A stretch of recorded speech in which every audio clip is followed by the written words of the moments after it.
morning. It's Monday afternoon, January the 29th here in Leesburg, Florida.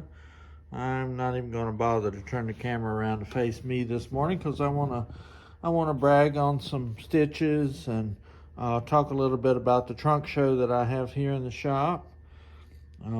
As you can see, I've got some things laid out here on the table that I want to talk about too.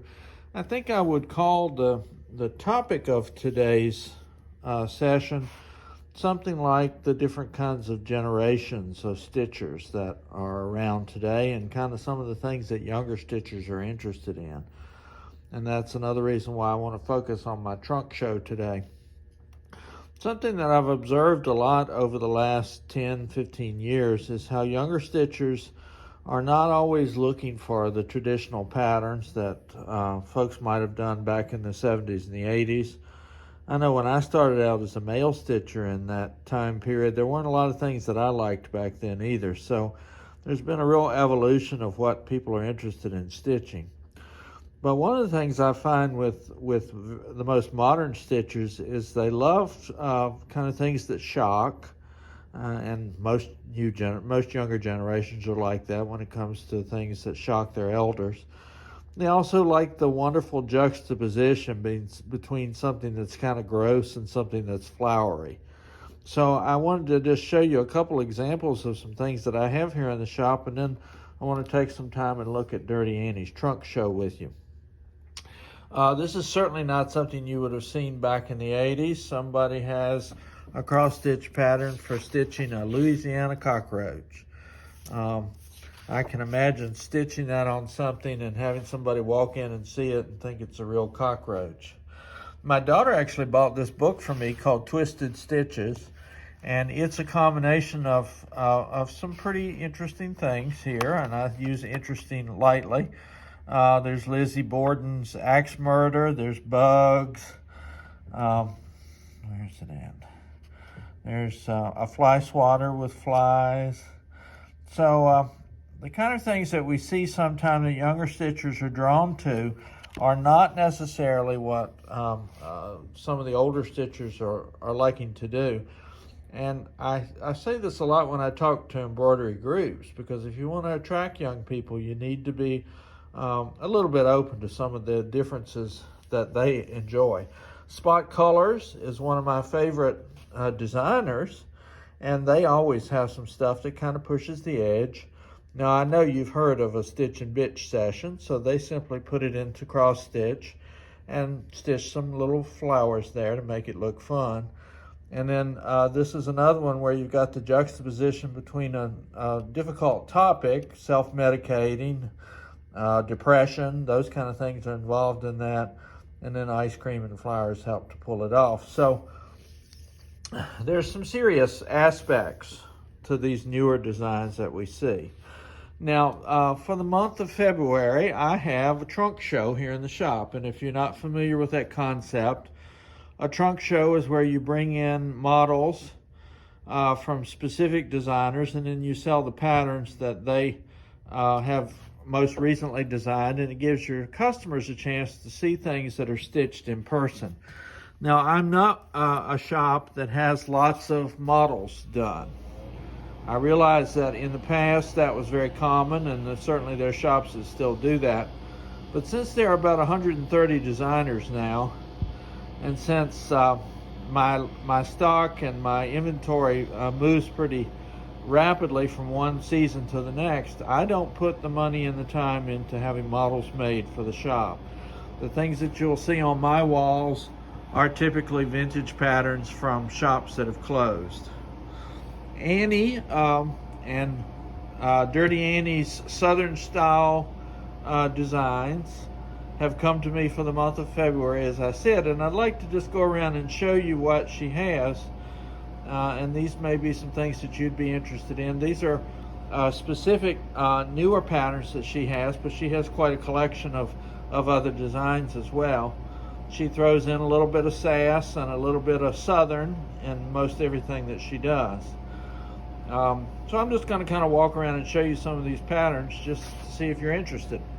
Of course, The pineapple is a traditional symbol of welcome. If you've ever been to Colonial Williamsburg, you've seen pineapples. So that would be a very classic design. And the other thing I want you to notice as we look at these is some of the really interesting ways that she's had these finished. That's not framed in a traditional way. It's mounted on a poster board, and then it's put over top of some really pretty fabric there and just framed that way. So you don't have to always use matte board, you don't have to use glass. Though I certainly as a framer recommend glass for your fine stitching works. She's got these wonderful little tags that have patriotic themes on them. Santa and Mrs. Not Santa, Uncle Sam and Mrs. Sam and the flag. And then there's another more traditional piece that's cotton. And that's a high cotton welcome that she has designed. I always love doing animals, and this is a kind of a tropical look with a leopard, a tiger, and a panther.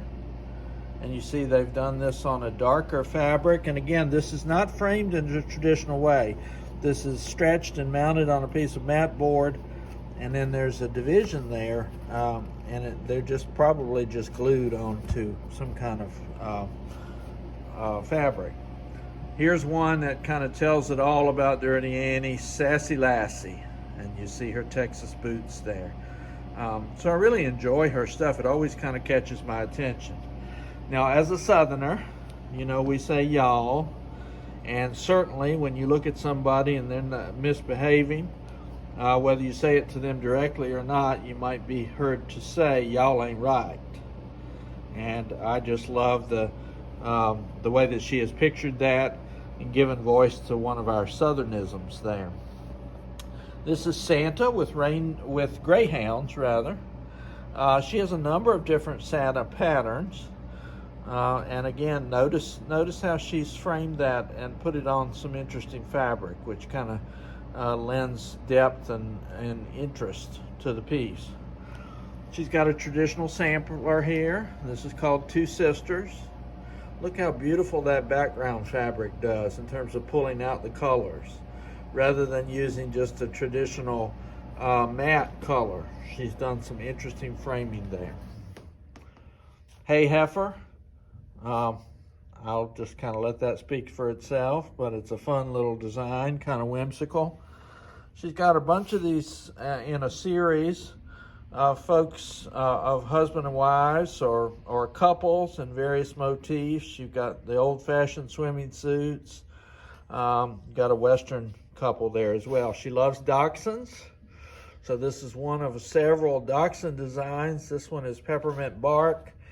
And over here, I'll skip over here, you can see dachshund through the snow as we're looking at that. As I say, some of her patterns might be a little controversial. Grab your balls, it's canning season.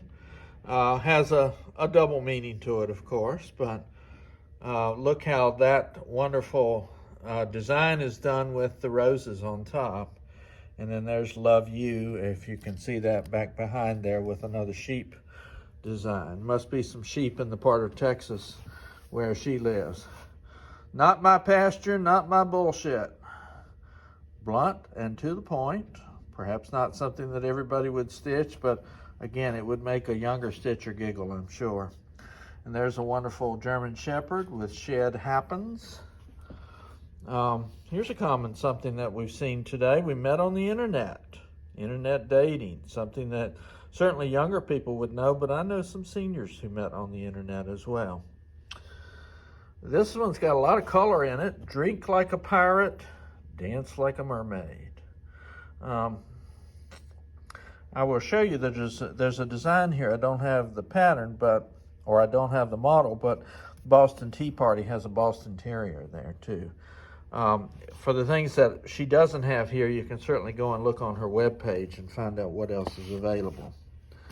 Deja Vu plays on the word deja vu, and it's a feeling that one has seen or heard this crap before. Not a lot of patience for some of the kind of things that we hear around us on Annie's part. Now, this is probably my favorite of her designs. I love my cat. I can imagine some city slicker actually believing that an old possum would actually be somebody's cat. I doubt if it really happened, but it does make me giggle. And then I love the cactus design here with all the bright colors. And of course, somebody's grumpy cat is in the middle of all that. So cactus, as you see, C-A-T-C-U-S is a play on that word. Really wonderful kind of traditional Southern Christmas designs. There's some Christmas boots. There's topiary. There's Santa Paws. And she has a Santa Claus design around here somewhere too. I don't know if I missed that or not. And then here's one I heard a couple people laughing about in the shop when I first put this stuff out. Oh, honey, I am that mom. Maybe referring to some of those kind of mama bear figures that we've seen when our children are endangered in some way. So there's Dirty Annie's Trunk Show. It's going to be here, as I said, for the month of February. If you see something there you're interested in, don't hesitate to let me know. I'd be happy to ship it. Or if nothing else, maybe it will open you up to some new ideas, and you might want to go and look at her webpage. Dirty Annie's Southern Style is how she designates what she has going on. Might have some fun looking at those and getting some new ideas. I will also mention this crocheted tablecloth that's on the table now is one that my Granny Sly did, or at least she claimed to have done. We're not 100% sure she knew how to crochet, but she took credit for it anyway, so we're going to give her credit today and assume that maybe she did do that. There's Santa Claus. I was thinking that I might have skipped that before. We had Santa Paws around there. That'd be a fun little pair of designs to do. And then, of course, the little cat that says perfect as well. So I'm going to end for now. Have a great week. January the 29th, we're really digging down into this year now, and it's time to get busy and start thinking about spring. As always, this is Gary Sly. Think about the legacy of handmade objects as you get yourself busy and start thinking about those spring projects. Take care.